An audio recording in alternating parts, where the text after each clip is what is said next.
Hey, how's it going? So now I'm going to be talking about year on year and what that is.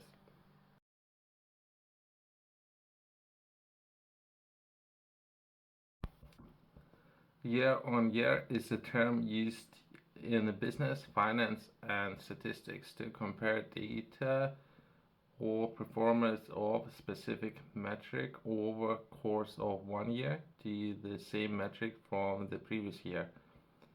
It is a way to analyze and understand how something has changed and growth over a 12-month period, typically to identify trends or assess success of the initiative that was done. For example, if a company's revenue increased by 10% year on year, it means that the company's revenue in the current year is 10% higher than was in the previous year. Year-on-year comparison are useful for tracking growth or changes in various aspects of business and economics, including sales, profits, expenses, and market share. It helps the decision makers and analysts assess the direction in which particular metric is heading and making informed decisions based on these trends. Uh, Causation not necessarily equals to correlation, but either way, you might wanna have a way to measure things, assess those things. Perhaps if you launch different programs, ways to evaluate those programs as well as assess what works and what not necessarily doesn't work. So having those metrics in place, you would be able to measure it. Year-on-year comparison can be important for several reasons, depending on the context, including business, finance, and economics. Performance assessment. Year-on-year comparison allows organizations to assess their performance and growth over time by comparing current performance to the same period in the previous year. Uh, Overall, it can gauge whether the progression, stagnation, or experience declines can metrics like revenue, profit, and market share. Identify trends. These comparisons help identify trends and particular patterns. Overall, when looking at the history and depending on how much data you're working with, I would definitely highly recommend taking a look at particular cycles, trends, and it's something to be measured since history tends to have a bad habit of repeating itself. If a business consistently sees a year-on-year growth in particular metric, it may indicate positive trend that can uh, inform strategic decisions. Uh, Conversely, decline might signal the need for corrective actions. Budgeting and planning. Year on year data assists in budgeting and forecasting. Business can use historical performance data to set realistic goals and allocate resources effectively to upcoming years. So once you assess particular data, you might consider particular key areas within your business, as well as once those areas have been identified, you can then allocate resources and overall measure your overall performance. Competitive analyst. Year-on-year comparison also helps assess companies' performance relative to competitors. If a business is growing faster than its competitors year on year, it may indicate competitive advantages.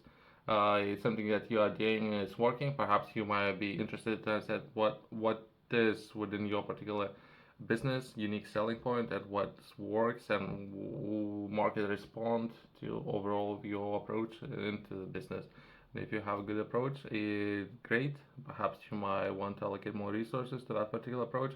If not, you might want to assess what doesn't work. Economic analyst. Economists and policymakers use year-on-year comparison to assess the health of economy. For instance, they may look at year-on-year changes in GDP, inflation rates, or employment numbers to understand economic trends and make informed decisions. Marketing and sales strategies. I would definitely recommend this particular area to begin with. If every business would begin with this area and work from this area into other areas. Year-on-year data can guide marketing and sales strategies. For example, if the business knows so what sales tend to spike during particular season, they can allocate resources accordingly and tailor marketing campaigns to capitalize on the trends. For example, if you're running business, not necessarily you selling seasonal offering perhaps products or services for different seasons, but perhaps during particular seasons you have there is a trend of you selling more of your inventory. You might consider stocking up on that inventory. Very basic things, as well as your particular strategies with the industry. Perhaps if there's a contraction, perhaps after New Year, where a lot of people tend to restock, adjust other things, you might consider your business strategy. Perhaps that particular season, begin marketing, then marketing is a lot cheaper. For example, that's a different strategy that a lot of business can adapt. Risk management, year-on-year comparison can help identify potential risk and vulnerabilities. So the sudden decline in year-on-year performance may prompt organizations to investigate and mitigate underlying issues. Resource allocation, understanding year-on-year changes in various business functions can inform resources allocation decisions. For instance, if a department constantly experiences decline in performance year-on-year, the organization might reevaluate its staffing, budget, or strategy for that particular department. Long-term planning. By examining year-on-year data over several years, organizations can make more informed long-term strategic decisions. This can include decisions about expansion, diversification, or entering new markets. For those of you who would like to learn more about how to start your own business, how to run enterprise, I have published a book. This particular book is focusing on agriculture, livestock business.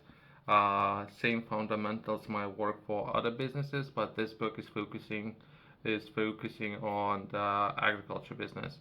I would highly recommend for everyone who is interested taking a look at this book. I'm sharing a lot of information. In particular, I'm talking about how to structure your business, how to understand your business, and I'm focusing on the first steps and how to approach business. Whatever you might be, if you haven't started your own business, if you have started your own business, or you're looking to invest in different businesses, it has a little bit for everyone.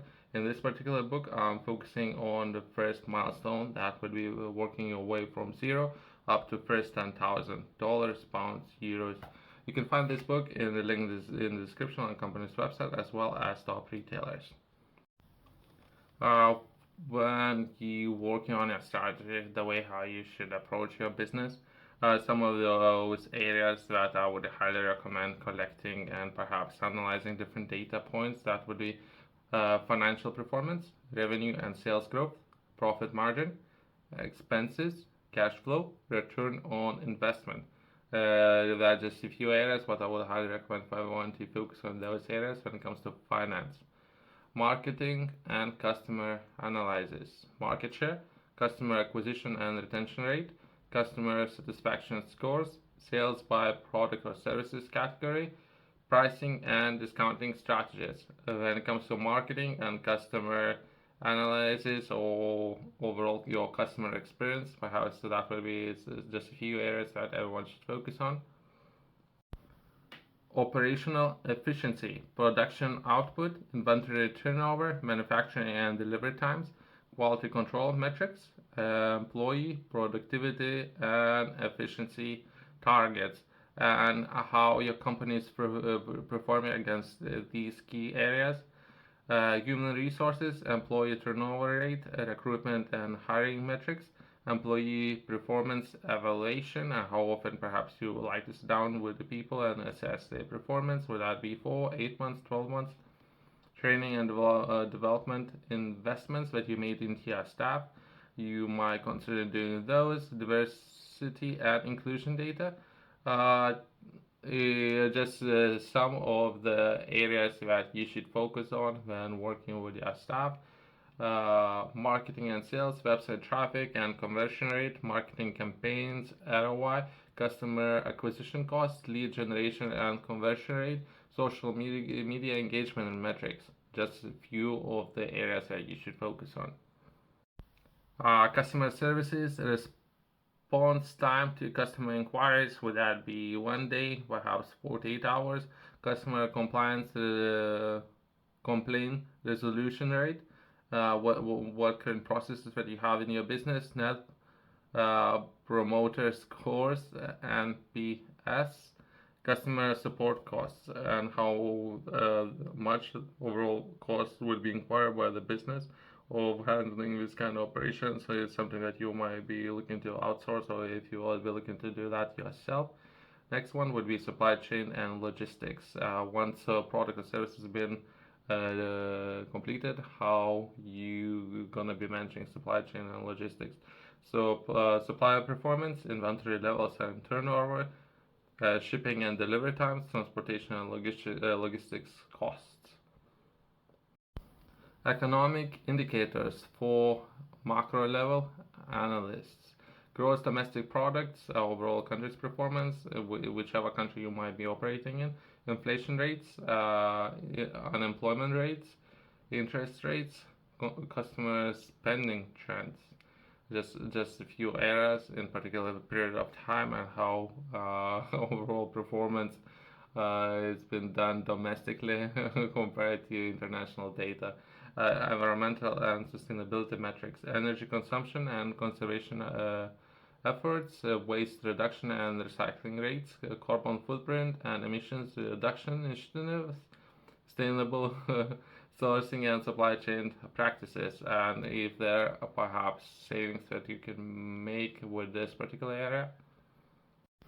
Research and development, as I mentioned to you before, is just one of those areas that every business should constantly invest in. At least perhaps 5% or 10% of overall capital or focus should be focused at this particular area. That would be new product development timelines, research and innovation investments, intellectual property filings, product or services innovation success rates.